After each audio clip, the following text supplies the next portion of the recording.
ध्येयं वदन्ति शिवमेव वहि केचिदन्ये शक्तिं गणेशमुपरेतु दिवाकरं वै रूपै स्तुतेरपि विभासजत त्वमेव तस्मात् त्वमेव शरणं मम दीनबन्धु। जगतर सृष्टिकर्ता पालनकर्ता संहारकर्ता आम महापुरुष भाव में साई लीलाधाम आज की 5 वर्ष हेलाणी यज्ञ अनुष्ठान कर साई दुर्गा लीलाधाम जनवरी मास 26, 27, 28 ये 3 दिन धरी प्रभुंकर विग्रह प्रतिष्ठा होता तापर यज्ञ अनुष्ठान अनुष्ठित होउछि।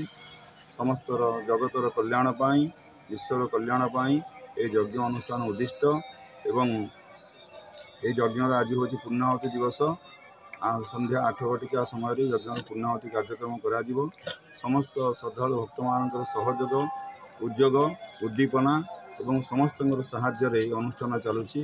आज मध्याह्न बहुत भक्त मान 5000 लोकंर प्रसाद सेवन व्यवस्था करा जायथिला। सबु श्रद्धालु भक्त मान आसी प्रसाद सेवन करछन्ति। यज्ञ दर्शन करने सहित प्रभुंकर दर्शन करिसेंती मांकर दर्शन करिसेंती। वर्तमान यज्ञ कार्यक्रम चालू रही। मैडम ने परिचय देबे।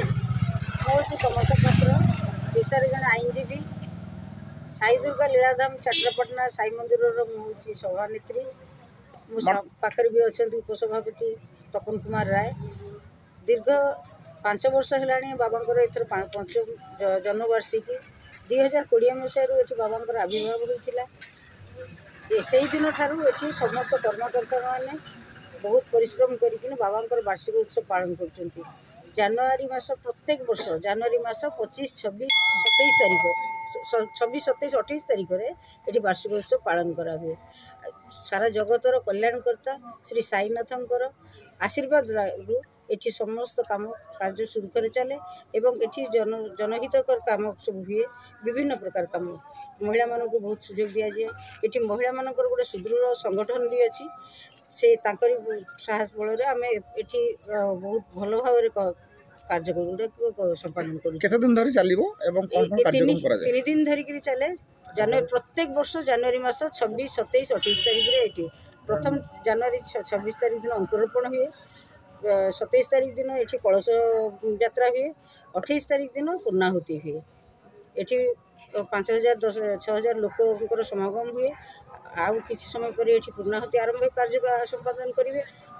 नना मैंने भी आम पाखे अच्छा से सहित भी आप कथा परिचय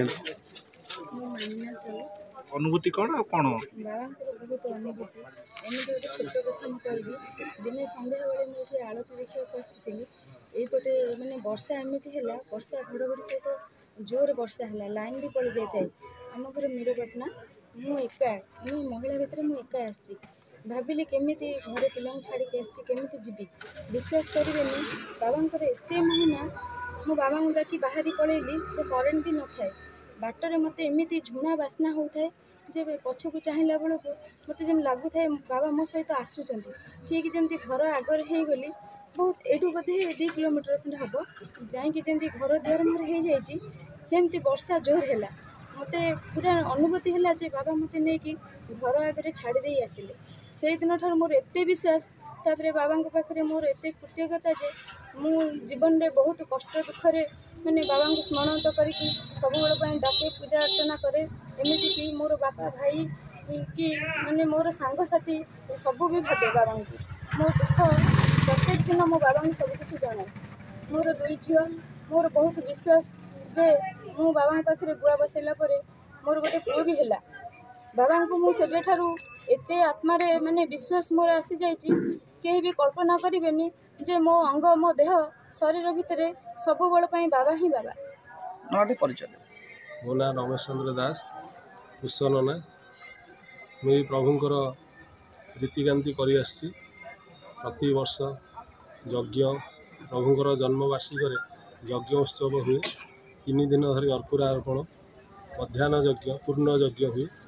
प्रतिदिन प्रभुंर सकाळ मध्याह्न रात्र प्रभुंर शयन बड़ सिंगार 4 टाइम शिरडी भली प्रभुंर ये पूजा अर्चना कराए।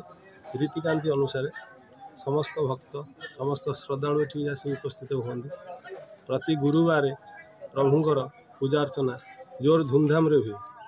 प्रभुंर कृपा अच्छी ପ୍ରଭୁ ସମସ୍ତ ଭକ୍ତମାନଙ୍କୁ ବି ବହୁତ ସାହାଯ୍ୟ କରିଛନ୍ତି। ଯଦି ଭକ୍ତ ସଚ୍ଚା ମନୋଭାବରେ ଡାକିବ ପ୍ରଭୁ ନିଶ୍ଚିନ୍ତ ଶୁଣିବେ। ପ୍ରଭୁଙ୍କର କୃପା ଅଛି। ଚବାଡ଼ି ଯାତ୍ରା କି ଯେମିତି ଯାତ୍ରା ହୁଏ ଠାକୁରଙ୍କର ଏମିତି ବାର୍ଷିକ ଉତ୍ସବରେ ହବାର ଅଛି। 2 ବର୍ଷ ଧରିକି କାର୍ଯ୍ୟାନୁଷ୍ଠାନ ହେଉଥିଲା, ବର୍ତ୍ତମାନ ବି ହେଉଛି, ବି ଆଗକୁ ବି ହେବ। ପ୍ରଭୁଙ୍କର କୃପା ଥିଲେ ସେମିତି ଆଗକୁ ବଢ଼ି ଚାଲିବ। ସମସ୍ତ ବିଶ୍ୱର ମଙ୍ଗଳ ନିମନ୍ତେ ଯଜ୍ଞ କରିଅଛୁ। ପ୍ରଭୁ ସାଇବାବା ବି କୃପା କରୁଛନ୍ତି, ମା ଦୁର୍ଗା ଦେବୀ ପାର୍ଶ୍ୱରେ ଅଛନ୍ତି, ସମସ୍ତ କୃପା କରନ୍ତି। ଏହି ଚାଟ୍ରାପାଟଣା ଗ୍ରାମର ସମସ୍ତ ଭକ୍ତ, ସମସ୍ତ କର୍ତ୍ତା ଭୋକ୍ତା ସମସ୍ତଙ୍କର এই ଜାଗାରେ ଉପଲବ୍ଧ ଅଛି। ପ୍ରଭୁଙ୍କର ଦୈନନ୍ଦିନ ପୂଜା ଅର୍ଚ୍ଚନା କରାଯାଉଛି।